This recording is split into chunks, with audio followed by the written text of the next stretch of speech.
Good afternoon, friends and followers and supporters of New Plaza Cinema. Welcome to this online talkback. Our second for a Stanley Kubrick film. In June of 22, we talked about Lolita. And here we are talking about a film a number of years earlier. It will be Kubrick's third feature film, The Killing, from 1956. What we now know as a film noir, the second of two that he made in quick succession, starting with Killer's Kiss the year before. Kubrick, whom I discussed a few days ago as part of our online lectures, was an unusual director in the sense that he not only showed promise, but he displayed massive exponential growth as a filmmaker from year to year at this time. He made his first feature, Fear and Desire, which came out in 1953, which was a very promising work by a gifted amateur. The next year, or the next subsequent film, was Killer's Kiss, which a little rough around the edges, but certainly was showing more confidence. And then The Killing is a massive improvement on the previous two films, and in a way will be overshadowed the following year by his masterpiece Paths of Glory. So his learning curve was astonishing from year to year during this remarkable period of the 1950s, when he was still in his 20s when he made The Killing, having been born in 1928. The Killing was partially funded by United Artists. Their independent funds came in through the efforts of Kubrick's producer partner, James B. Harris. This was the first of their three films they would make together, the other two being Paths of Glory and then in 1962, Lolita. So for Kubrick, this was a big deal. This was certainly the biggest budget that he'd worked on to date, costing $320,000. Gary Palmucci, by the way, is at our theater. Happily, business is booming today on a screening. Gary is overseeing it. He will be joining us today within hopefully a very, very short period of time. We have also Dan Cahill joining us. He will be discussing not only the look of The Killing from cinematographer Lucien Ballard, but he's also going to be discussing a very important credit, a writing credit, who we suspect had a lot more impact on the screenplay than perhaps given in the credits, and that's the author Jim Thompson. We have Gan is going to be sharing a lot more information about that with us. Let's take a look at how United Artists sold The Killing in 1956. UA, as Gary has noted, they made fabulous films during this time, but were not known for their sophisticated marketing. Give or take a few thousand. I figure the loot on this deal at $2 million. There should be that much in the track offices.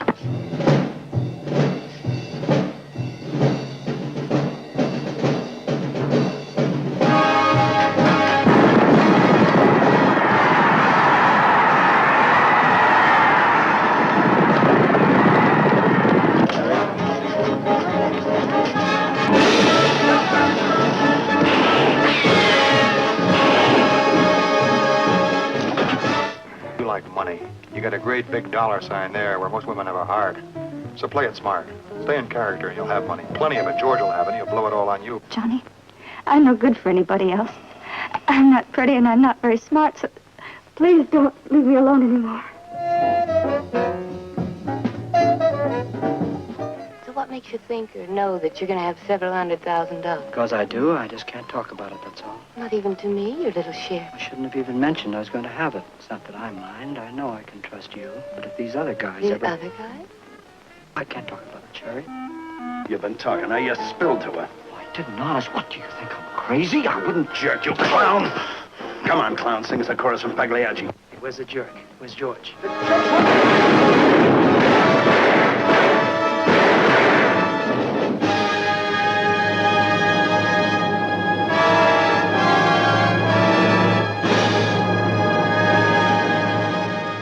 right, so the trailer already gives away the fact that two major characters get killed, so they probably revealed a little more than they should. But this is typical of a film that was intended for the action market, for the grindhouse market, for the double feature market. And one wouldn't have suspected that Kubrick would have abandoned this type of film to go into much bigger budgets so quickly, but that's exactly what happened the following year.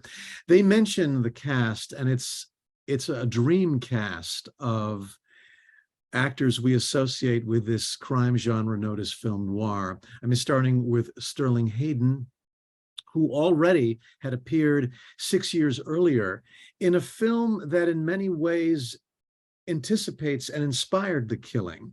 It was John Huston's The Asphalt Jungle, which follows a fairly similar narrative in many aspects.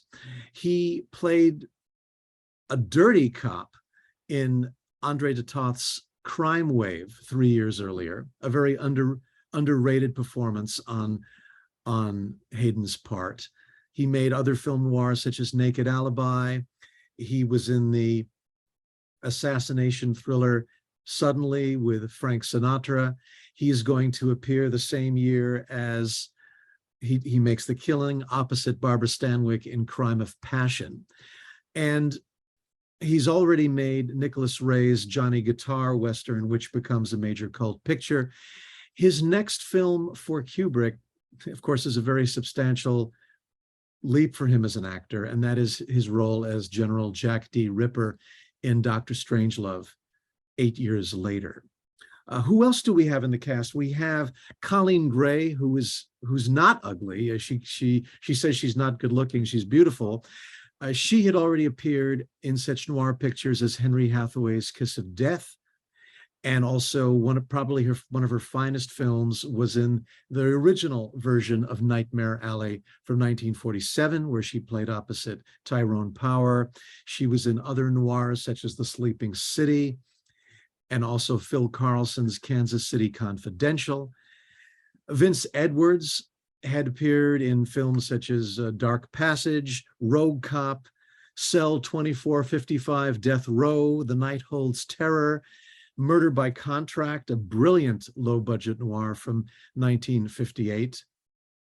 We also have the unusual and hard to classify actor Timothy Carey, who was hired to actually shoot one of the horses during the match.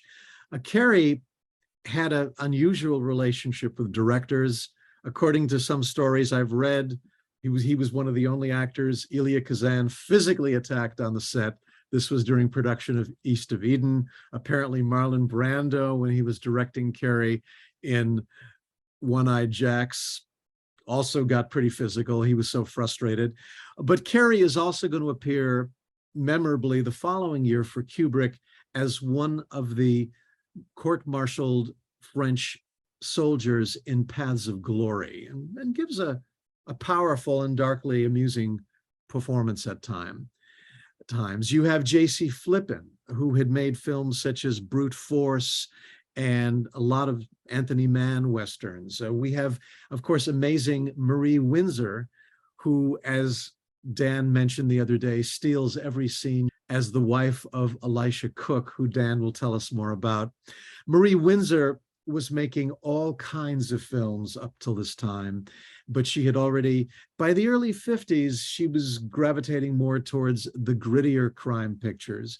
She was in Edward Dmytryk's The Sniper. She was in the brilliant Richard Fleischer noir, The Narrow Margin. She was in City That Never Sleeps. And then she was even in I believe it was a Diana Dors noir, The Unholy Wife.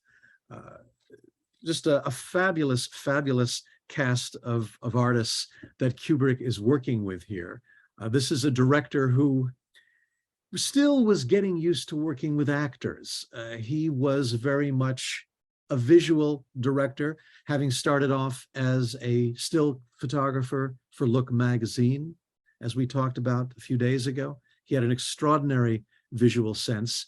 Actors were still an unusual annoyance for Kubrick to have to deal with, although once he has more power and control, he'll know how to work with them more, but to their annoyance as he does his excessive takes during films. So it is unusual because we don't think of Kubrick as being a woman's director. Yet Marie Windsor, who I could have used more from in this film, actually, gives a marvelous performance as the wife who has bigger financial goals for herself with the Vince Edwards character. So it's also unusual for the look that it has, and Dan is going to talk more about that. The score by Gerald Fried is a very, I don't mean this in a bad way when I say bombastic. I would say impactful and appropriately tense score. This was at least the third film that the two had worked on together.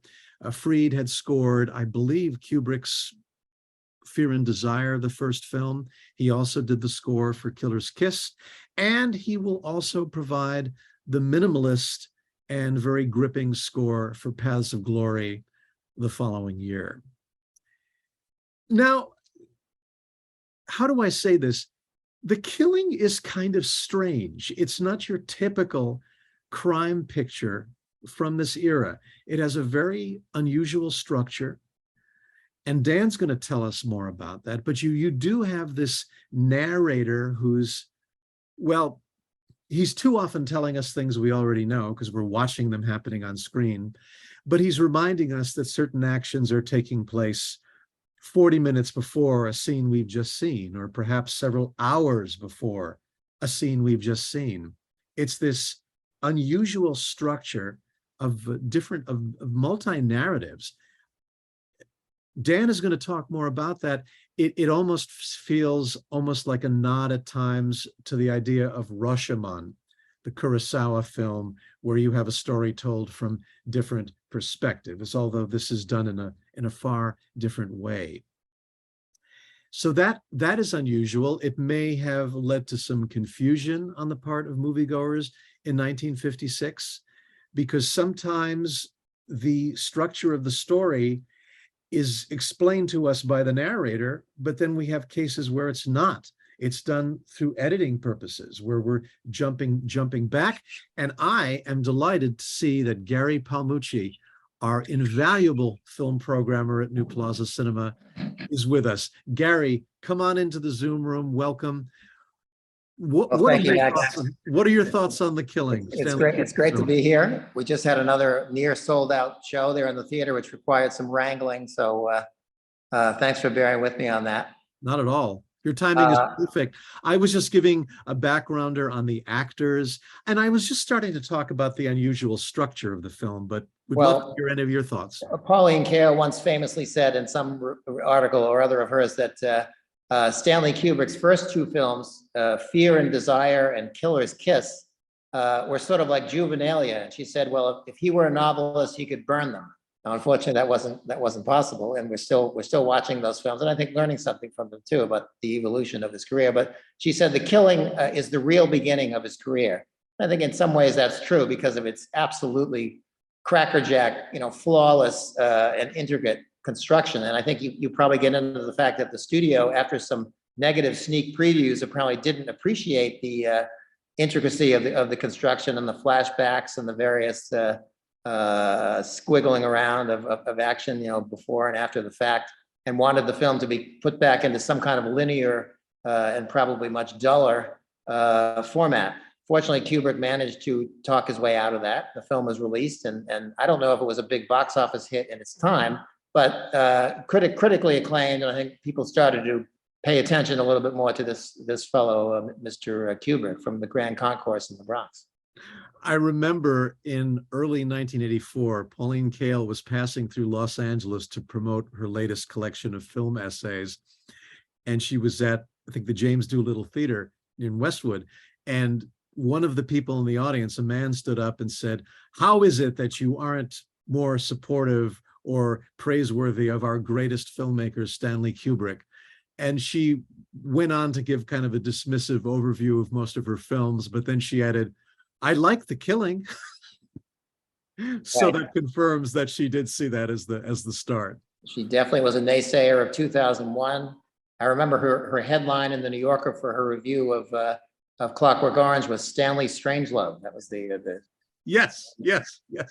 She was not a fan of the later films, but the structure is unusual. And what I was commenting on, you have the narrator, and then you have some uses of editing. And I Gary, can't recall another crime picture before this time that used that kind of structure. I mean, we've seen the failed heist, of course, is a major genre within film noir.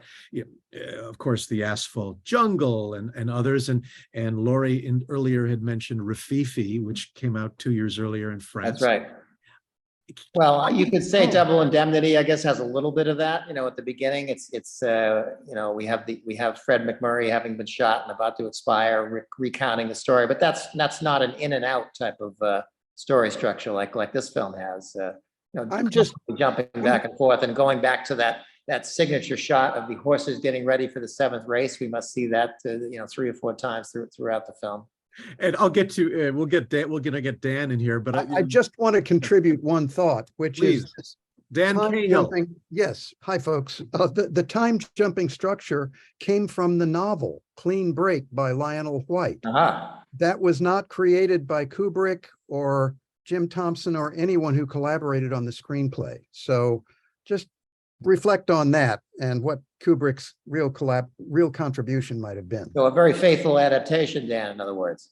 I believe so. I've not read it, but that's the assumption. That is a very important piece of information, and I wish I could read some of the early drafts of the screenplay, because Dan, it's credited, the screenplay, to Stanley Kubrick, but the dialogue is credited to another man who was a novelist. He was known for the crime genre, a man by the name of Jim Thompson. And you're going to tell us more about that. My theory is that a lot of the dialogue was Thompson's, and maybe the rather unimpressive narration was Kubrick's. That's just a theory. I would accept that very, very willingly. And just one anecdote in advance, that Jim Thompson saw the final film in a screening room with his family, and they described him as livid when he saw the screenplay credit, that all he got was additional dialogue. And Kubrick, let's say, stole or appropriated the screenplay by credit. And there was talk of a Writers Guild arbitration, but apparently Thompson was not in the WGA at that time and therefore had no grounds or procedural permission to launch an audit. And yet he came back and worked with him on Paths of Glory, right? Yes. Oh, yes. And received proper screenwriting the following year.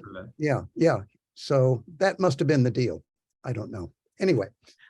No, this is all important. Before we get to Gary talking about the cinematography and a little bit more about Jim Thompson, I'm sorry, I mean Dan. Before we get to Dan talking about those things, Gary, are there any other observations about The Killing you wanted to share with us? Well, Lionel White seems to have been a novelist who was a favorite of many Nouvelle Vague directors. I see that Godard credits his source novel for Pierrot le Fou, and I'm sure that's a very loose adaptation. I suspect you're right. And actually an interesting film from the mid-'60s, you guys may know, it deserves to be better known, called The Money Trap, directed by Burt Kennedy, starring Glenn Ford and Rita Hayworth, probably one of her final roles, also about some, down and outers in Los Angeles trying to pull off a scam, and of course, unsuccessfully.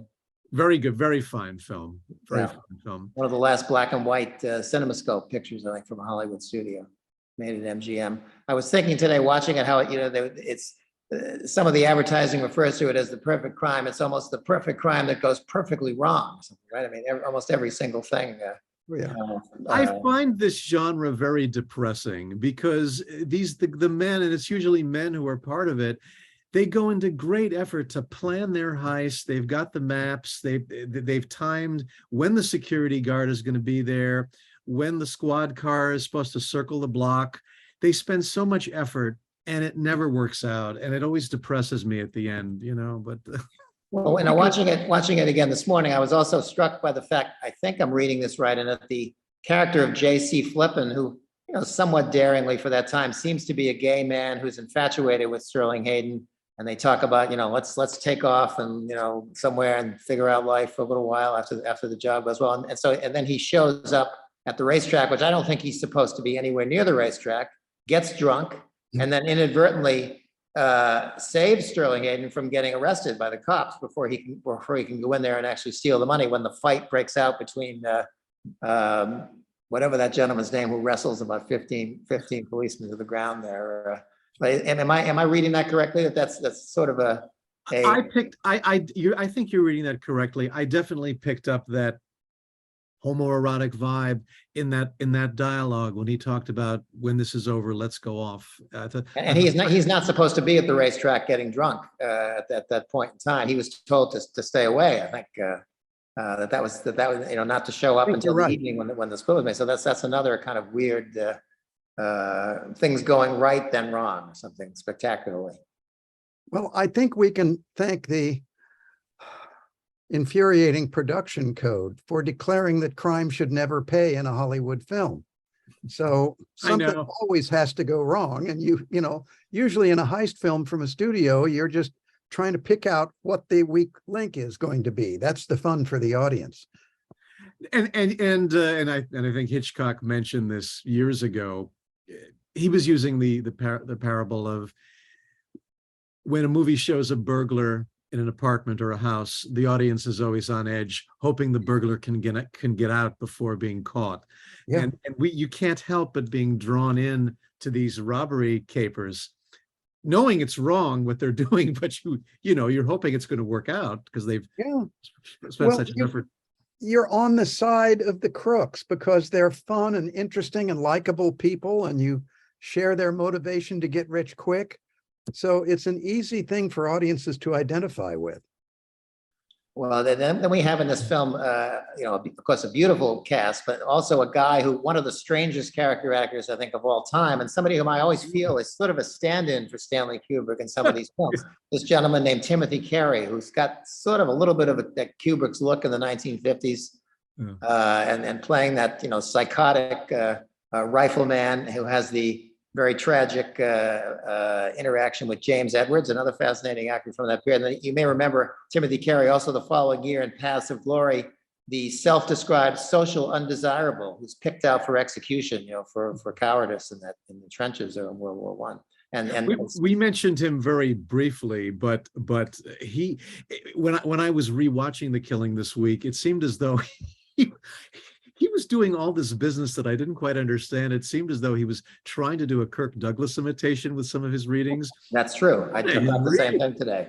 Yeah, it was kind of strange. Kirk Douglas at his least restrained. Exactly. And the interaction he has with James Edwards, I remember being fascinating. Edwards, very much a trailblazing actor. He had first appeared in Robert Wise's The Setup in 1949. The same year he made Home of the Brave, which dealt with bigotry issues. He also was in Sam Fuller's The Steel Helmet, in which he has fascinating exchange with a North Korean communist figure about racism in the United States. He played Joe Louis. He was in The Caine Mutiny. He was in Carlson's The Phoenix City Story, and this was all leading up to The Killing. He died very young. He died in his early 40s of some. It seemed like almost a heart attack related condition. But and in one of New Plaza Cinema's all-time favorites, The Manchurian Candidate. He's in that film too, right? Yeah, that's right. Raymond Shaw is the kindest, gentlest human being I've ever known. Right. Exactly.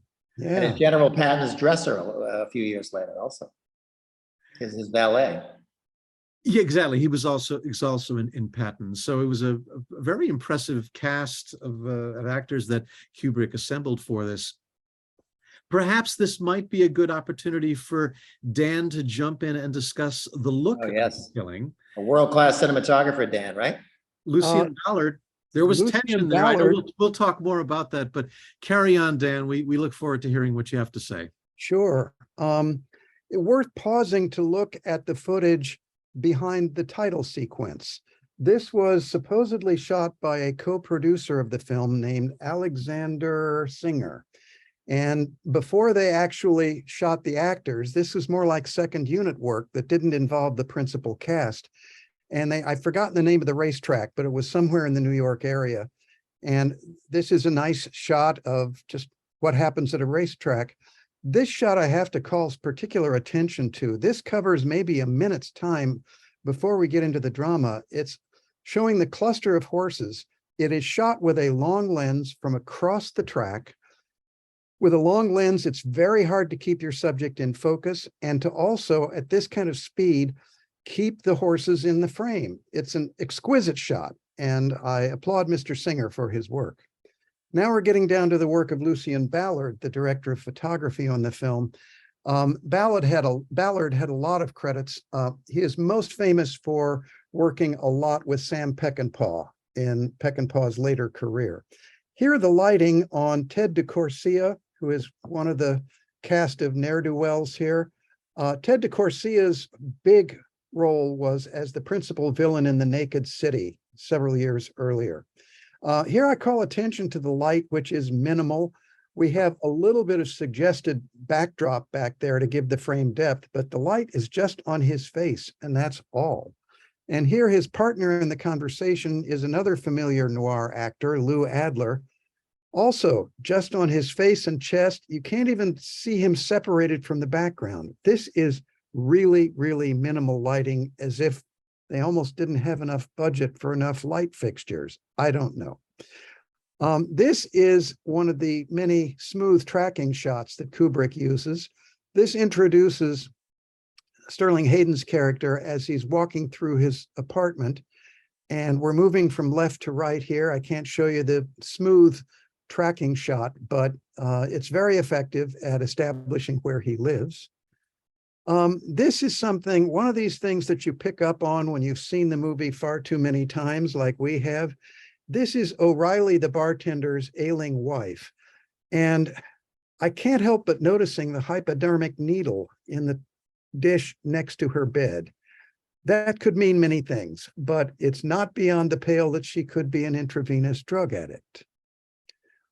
Here we go. Elisha Cook Jr. on the left, a stalwart fixture of film noir.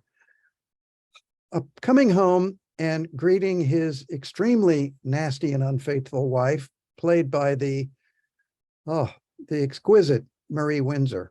It's worth noting here that she is reclining on the couch or the bed when he enters and sits next to her. And she actually stood 5'9", as we can see here when they're standing side by side. Cook was a small man, sorry to say, had a lot of small parts. He was in Phantom Lady. He played a twitchy jazz drummer in that film. He was in, The Maltese Falcon, I believe. He eventually appeared even in House on Haunted Hill, one of William Castle's spine tinglers. Anyway, you also see a preview of the parrot that comes to life later on in the film. Here we see Marie Windsor having a chat with a man taller than she is, I think, who eventually reemerged as Dr. Ben Casey on television. This is Val, is her illegitimate boyfriend and conspirator to upset the robbery. I note once again the exquisite lighting here. Anytime someone is lit from underneath, you know they are up to no good. This shot comes, we saw it just in the trailer, and Max included it in his Kubrick lecture. This is when Sterling Hayden reveals that the sum of the loot they're going after is $2 million. And on that, he leans back into the shadows, and all we can see is smoke in the lighting. Once again, very simple lighting. Here is the aforementioned Tim Carey, and I find it interesting that this is his first scene. He has just shot up these target dummies with Sterling Hayden, and now we see a closer shot of him in between the two shot up dummies and cuddling an adorable puppy. That certainly sets up a lot of contrasts within one shot. And again, the look on Carey's face, well, let's take another look at him. This is while he's being ingratiating with the black parking attendant.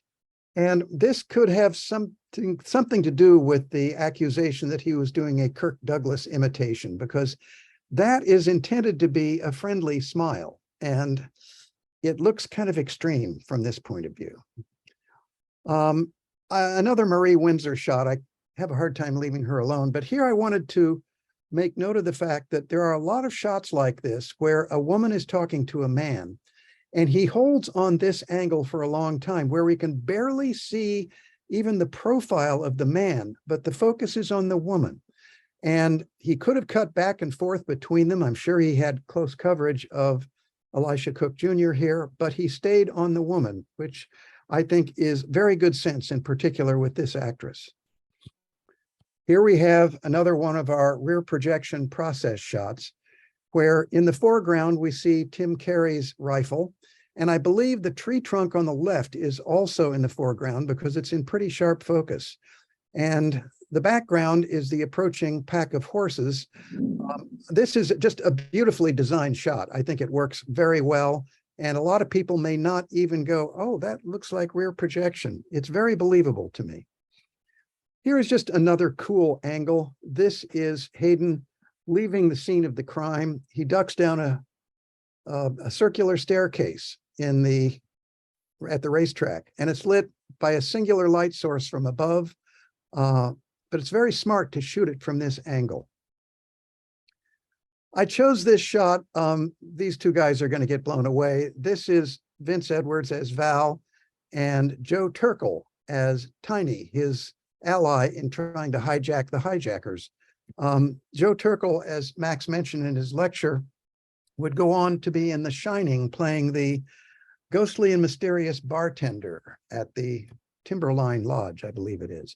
I did cite this, though, because the shadow pattern in the background is constantly moving, as if it's daylight shining through blowing curtains. It's a very nice, very nice effect.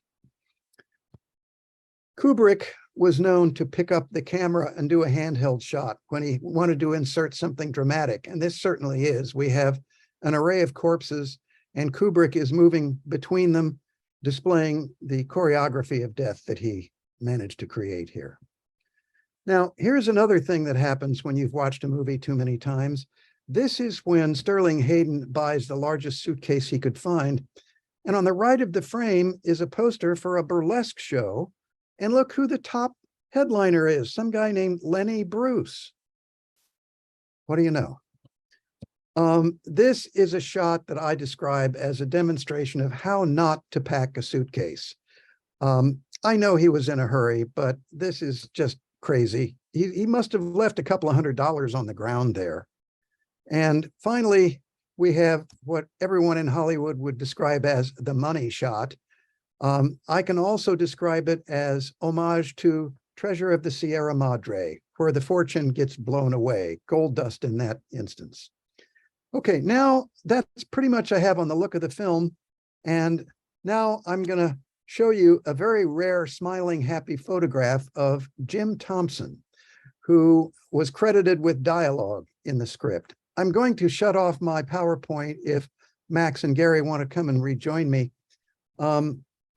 Jim Thompson was primarily known as a pulp writer back in the days when things were published in pulpy magazines. Has nothing to do with a Quentin Tarantino film that borrowed the expression pulp fiction, because this was real stuff that was published in the 40s and 50s.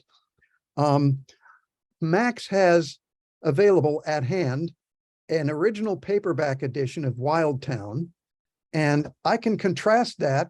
What's the date on that, Max? Do you have it handy? I think it's 1957, but I'm going to tell you right now. Let's see here. So it's a signet book, and it's 1957. Well done. This is a 1985 reprint of Wild Town. The title's there at the bottom. And if anything, I think this cover is maybe just as sultry and salacious as the original. Usually by the time we got up to the 80s, they tried to tone them down a little bit. In the 50s, they were going a little nuts with the paperback covers. But Thompson's work is enthralling, easy to read. Well, Disturbing. I was going to say disturbing. Oh, of course. And there came a time in the 80s and 90s when these things were being reprinted, it seemed like monthly, where I just had to call a break and go, God, I've been reading too much Jim Thompson now. I've got to put this stuff down. In terms of disturbing, I just want to cite one thread that runs through his fiction. I don't know that many people will talk about this, but it is mother and adult son incest. And it's there in probably one of the best movies made from his work, that being Stephen Frears' The Grifters. You can sense something going on between the mother and son, the Angelica Houston and John Cusack, I believe. Yes. It's not explicit, it's not overt, but it's there just enough to make you go, "Ew, what is going on?" Thompson lived mostly in obscurity, and he famously, according to one of the two biographies that I read, on his deathbed in 1977, he said to his family, in about 10 years, I'm going to become really famous. You wait and see. Well, his deathbed prophecy turned out to be true. And I remember I wrote to an agent for Jim Thompson. I don't have the list handy, but I was curious to know which properties were available for adaptation and which were not.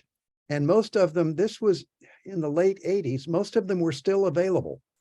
I don't know what the status is now, but he deserved more attention than he got. And I think, well, we already covered his screenwriting credit on The Killing, and his credits got better and better with Kubrick, which kept him still working with him. But there was a serious disagreement about the Killing credits. And you may have heard, Dan, that Thompson apparently also wrote an original screenplay for Kubrick that was never made, and they couldn't locate. Apparently Kubrick, once many decades later, the Thompson family had inquired, and Kubrick ripped his home apart looking for the script and couldn't find it. I've heard that story, and it could be apocryphal. Who knows? With people like this, you never know exactly what the truth is. But Thompson's narratives, and you get a little bit of a sense of that in The Killing, but they're always told to the perspectives of highly disturbed individuals, psychopathic characters. There's one novel called The Killer Inside Me, which is a film, which is told by a serial killing cop. That's the only way you can describe it. And it is utterly chilling. And you put it down cringing from it. But it's also hard to put down while you're reading it. So, because this stuff, it's very, the prose it's deep, but it's very readable. And did you get a sense in The Killing, were there Thomas-isms in the dialogue exchanges that struck home with you? Oh, that sounds very Jim Thompson-like. I meant Thompson-isms, forgive me. Yes. Well, a lot of the dialogue of Sherry, the Marie Windsor character, there's a whole interchange there where he says, well, where's dinner? And she says, well, I've got, and she itemizes things. And he said, well, I don't smell anything. She said, that's because you're too far away from it. He says, what do you mean too far away? And she says, well, it's all still down at the shopping center. You have to go get it. Now, this is the kind of snappy dialogue that any noir writer would be proud of, but it has Thompson's fingerprints all over it. Even Marie Windsor's line when she's gut shot there in her last scene by her husband, she says, "Oh, this is like a joke without a punchline." And she yeah, I couldn't believe that line when I heard it. Oh my, yes, you're absolutely right. Oh yeah. Just a few words about the exquisite Marie Windsor. And I get this from another book I have to praise. I was going to mention that book by Eddie Muller. There's a lot of material in here on Ms. Windsor. She was from Utah, and she was a very smart cookie. Oh God, I let that slip. Cookie was the nickname of Elisha Cook Jr. tossing that out there. But she went to college. She majored in art and drama at Brigham Young University and eventually worked her way to Hollywood after going to New York and trying modeling and some stage acting. Again, I praise her as being very savvy. Sterling Hayden was the first person to sign on to the killing. And she was the second, I believe, realizing what a terrific script it was and how good her part was. And there is a story that she was at MGM, and this would have been in the late 40s, when L.B. Mayer declared Marie Windsor to be the next Joan Crawford. Now, she was so savvy and cynical about Hollywood that she didn't take that as a compliment, but she read it as a statement to have an effect on Joan Crawford and tell her, yes, Joan, you are expendable. We could replace you with someone. That's how she interpreted that comment. So she had sort of a personally dark vision of Hollywood and clearly went through enough frustration. There was talk amongst her and her agent and friends that she might get an Oscar nomination for The Killing, which I think we would agree she would have deserved. But I think the issue, as often happens, is that not enough people had seen The Killing for it to be buzzed about and have enough support for a nomination. And that was back before the days that we had the For Your Consideration campaigns. So, and also you didn't often see genre pictures of this sort being acknowledged by the Academy. It did happen on occasion, but not nearly enough. And there was some kind of political disagreement between Kubrick and Harris and Max Youngstein at United Artists about an aspect of The Killing. Maybe it was related to what Gary was talking about, the editing. I can't recall, but it resulted in the studio just throwing it out there in the marketplace and not caring. And exactly. I mean, it was indeed released as a B feature with the film that didn't do very well, but amazingly and justifiably, critics responded to it and cineasts loved the movie and helped promote it a little better. Not that anybody in 1956 would have known what a cineast was. I apologize for that term, but or cinephiles and cineasts. Yeah, there were movie buffs, we would call them, who went every week 2 or 3 times. You're speaking about Marie Windsor. A scene between her and Elisha Cook that stands out for me, and I estimated it at running about 2.5 minutes. It's a continuous, uninterrupted, there's no editing involved. The camera is discreetly following them around the apartment early on. And it's just, the timing is exquisite. And they both hit their marks and hit their lines flawlessly. And that sort of choreography is the major contribution of Kubrick.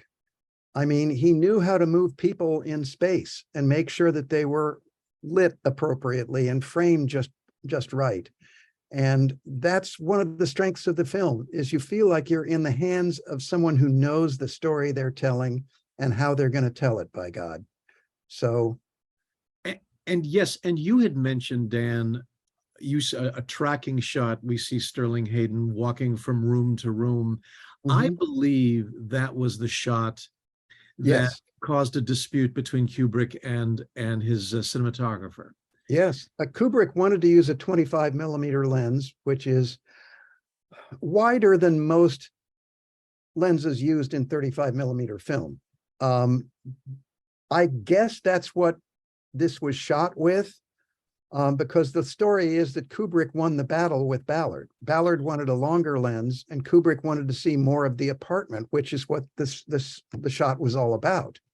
Because what I'd heard is, as Kubrick said, yes, put on that 25mm lens, and when his back was turned, Ballard put on, we call that the average lens, 50mm, which is close to what the human eye sees. Normal lens, yeah. And the normal lens, and Kubrick said something to the effect of, if you either put on the lens I asked for, or you can walk out that door and not come back.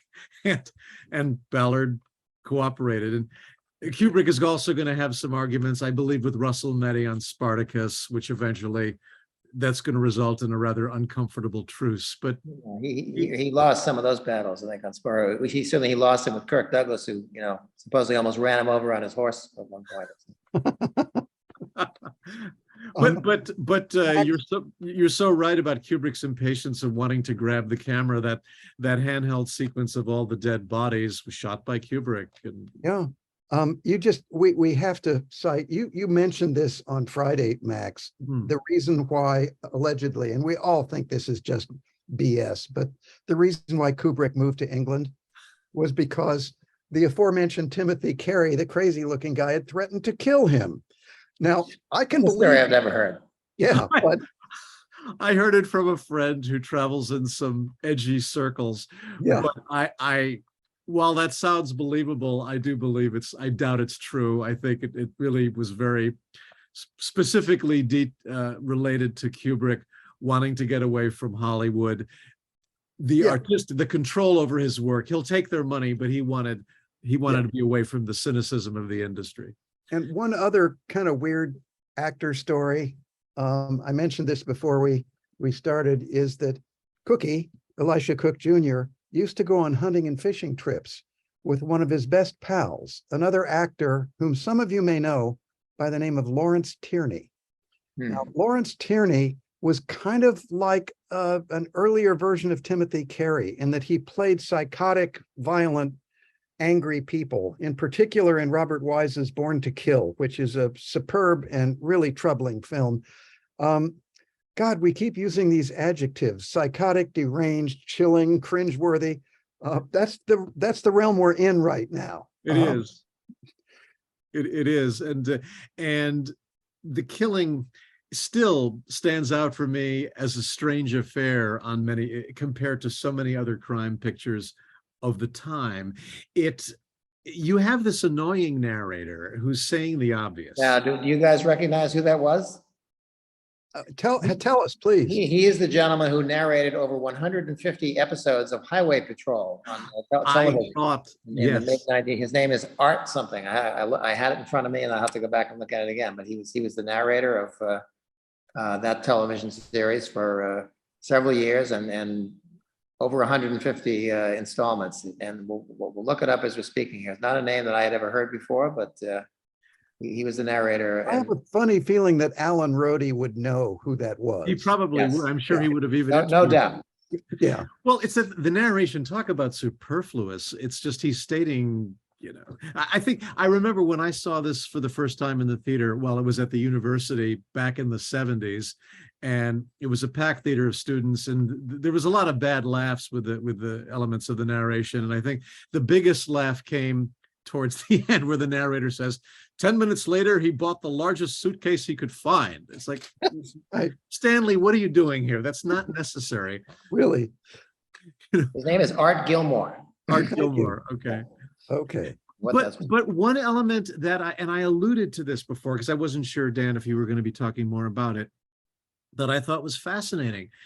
After we see what I think is a very good scene of Sterling Hayden in the racetrack office, loading up his sack with money from the safe. Very well done scene. He bundles it up, shoves it out the window, and then we go on to something else.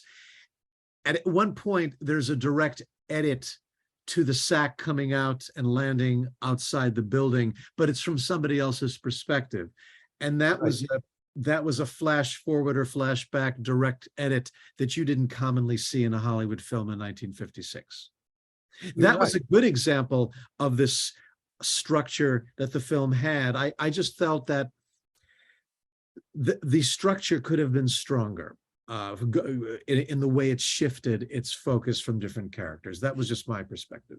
Well, this was sort of the first try of Kubrick trying to do something like this. And every point is not going to be perfectly made, but I don't have a problem with the overall decision to go back and forth in time. I think it keeps you on your toes as an audience member, and you have to bear in mind what has happened in other scenes and try and interlock them into a coherent narrative. So the audience is doing some work here, and I don't think that's such a bad thing. Because I imagine there must have been some disturbed audiences that that colorful character who starts the fight at the bar and he's hauled off, and then we're seeing a story from someone else's perspective, and he walks up to the bar and the troublemaker is there having his drink. That, I'm sure that must have confused some people back then, you know. Oh yeah, yeah. I'll never forget watching Nashville for the first time on its first release, and two women came in about an hour into the film. And when it finally ended, they looked at each other and said, "I didn't get it. You said, what was going on there?" Now, that was back in the era when people would sometimes just go to a movie house because they liked the movies that they showed there, and they'd walk in at any point and try and follow the movie from there on. But you don't do that with Nashville. And you certainly can't do that with The Killing. You really have to be there at the beginning. And You do. Talk about confusion if you did that. Yeah. Absolutely. Absolutely. We are at a point where we could probably take some questions and thoughts from our audience. Just as a reminder, when I say last, don't panic. This is our last talk back for the summer. We're going to be taking August off. However, we are going to have some in-cinema programs in August. Gary, you might have some thoughts to share about what we have. For our New York based viewers, we're going to have two, I think they're going to be two beautiful screenings in August, two Italian classics, both from 1963, both in that year's Cannes Film Festival. Next Sunday, Luchino Visconti's The Leopard, which looks great on a big wide screen, as we saw with our last couple of CinemaScope films. And later in August, Fellini's 8½. Still two of the all-time greats. 60 years later, we're still loving them and debating them, and we'll be doing more of the same starting next Sunday. And then our talkbacks will resume in September. So those of you who aren't in New York, we'll be very excited to see you back here for our talk. Yeah, we're cooking up some interesting things, so you'll soon start. And in the meantime, I just want to remind our audience that if you missed one of our talkbacks or want to look at it again, they're all available online at newplazacinema.org. Just follow the link to Talks and Lectures and you'll see the full archive there. We'll never die. It would be quite an archive too. We're very proud of all that. Indeed. I just want to remind everyone that if you want to raise your hand and ask a question, to please hit the reaction button. Right now we have Marjorie Gard. Marjorie, can you unmute and start your video? Hello, Marjorie. Hi. How are you doing? Hello, Marjorie.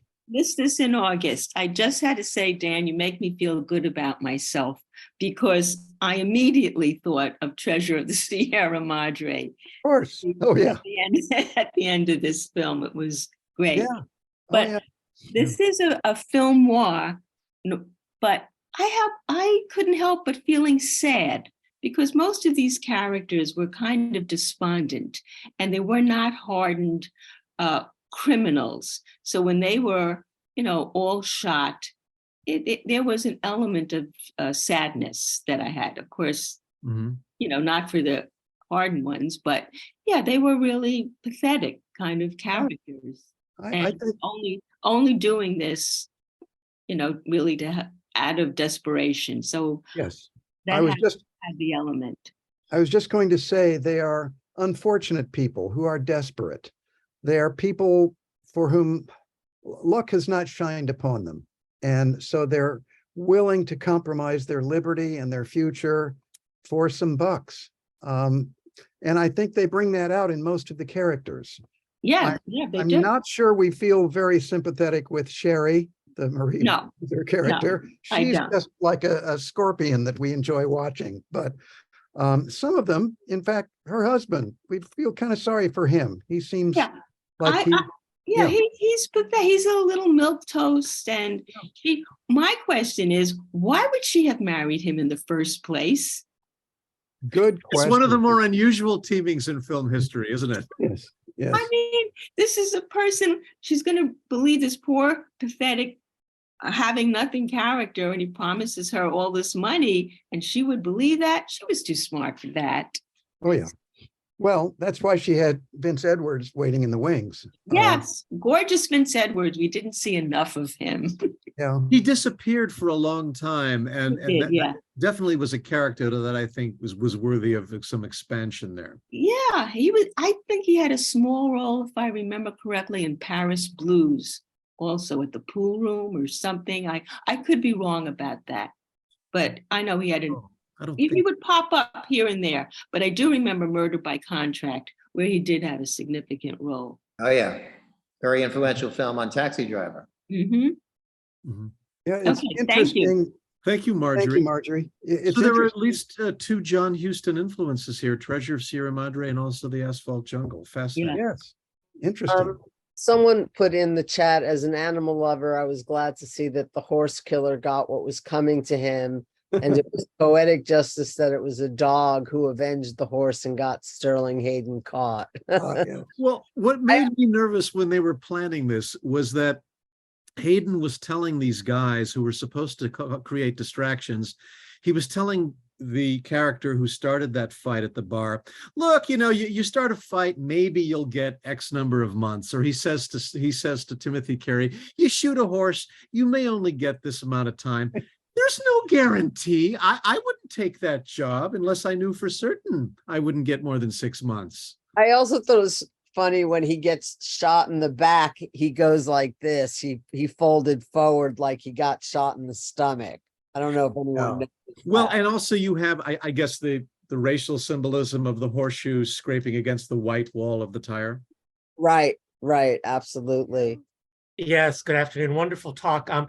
Usually I'm pretty good about suspending belief when I see films, but when we got to the scene in The Killing where Nicky it enters the scene and he's going to do the killing, it seemed everything absolutely in that whole scene was wrong. To me, it seemed he should be trying to not draw attention to himself. Everything from the car that he drove to his, the way he approached the guy, everything he did was drawing attention to himself. Yes, he was. Yeah.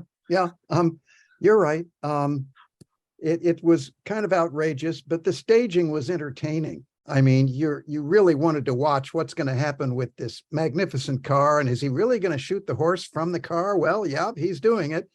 But he was definitely drawing attention to himself in ways he shouldn't have. You're right. Yes. It was not the way any of us would have planned it. No, right out in the open. Yeah. The other thing I want to say is on the disc that I got, they had Killer's Kiss on there, so I watched that film, and I know that nobody seems to have really a very good opinion of this. I mean, I thought it was really pretty good, and I had read that that Kubrick did not have access to a studio, so it was all actually filmed on the streets of New York, which I think came across in a spectacular way.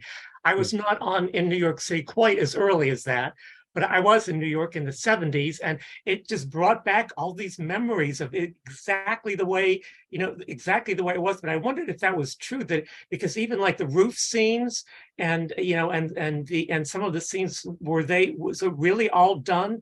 Got that completely independently. He sold it to United Artists after it was completed, but that was very much a DIY production on the part of he and a couple of his producers. And I'm not sure they had permits for all the location shooting they did. And you're absolutely right, Russell. The location work is extraordinary, especially towards the end where the central character is on the run, or it's that pursuit across the roof that leads to that strange fight in the factory. The mannequin factory. The mannequin factory. I thought that was a spectacular scene with the mannequins. I just thought that was so well done. Who else but Stanley Kubrick would stage a fight scene in which the weapons are women's body parts, right? No other director would have done that. It's just, but no, you're right. No, the look of Killer's Kiss had some magnificent photography in it. The only studio quote unquote work that was done was in some of the apartments where the action takes place, where you see people looking through windows at other neighbors. Those were studio shots. Everything was practical locations. And in terms of the killing, I imagine there was some studio interiors there would have had to have been some studio interiors for the killing as they're planning their crimes, but then also a lot of locations. One more quick comment on Killer's Kiss was, it sort of reminded me, from the apartment scenes, it reminded me, I was trying to think of it, and it was, I think, Rear Window. It was that same concept of looking through the apartment and seeing something. It really had some of those same effects. It did, and it reminded me also, because Rear Window was based on a Cornell Woolrich story, as was a 1949 film called The Window from RKO, yes, which predates Rear Window in a lot of its themes, but has a very memorable chase. Actually, not so much a chase, but there are scenes with the characters are on the roofs of buildings in New York, similar to what we saw in Killer's Kiss. So Kubrick was doing a lot of film watching, getting inspiration. Someone in our audience wrote, can we address the fact that the only female character is the downfall of the heist for all of these noble, desperate men? Is there inherent misogyny in film noir? I think the short answer is absolutely. Well, I think that's a little complicated. I think when we think of the most famous film noir, what do we think about? We think of Double Indemnity. We think of The Postman Always Rings Twice. We think of maybe the Killing, or the women are just bad seeds all around. But I think we tend to forget that majority of the crime pictures, the men were pretty horrible and the women were often just pawns in the narrative. I think the femme fatale is not as prevalent in the crime narrative as we tend to associate that narrative with. So of course, Kubrick's films, the women always have a sinister element to them. That's just a consideration, although there is the good girl in The Killing. There's the woman who's involved with Sterling Hayden, who also is an underdeveloped character, but certainly there's sympathy we have towards her that offsets the dislike we feel towards the Marie Windsor character. Yeah, there's often a balancing female character, not as interesting or as important to the narrative, but there's usually in noir, you find a good woman somewhere in the story. We always talk about the femme fatale. When I talk about noir, I sometimes mention the homme fatale.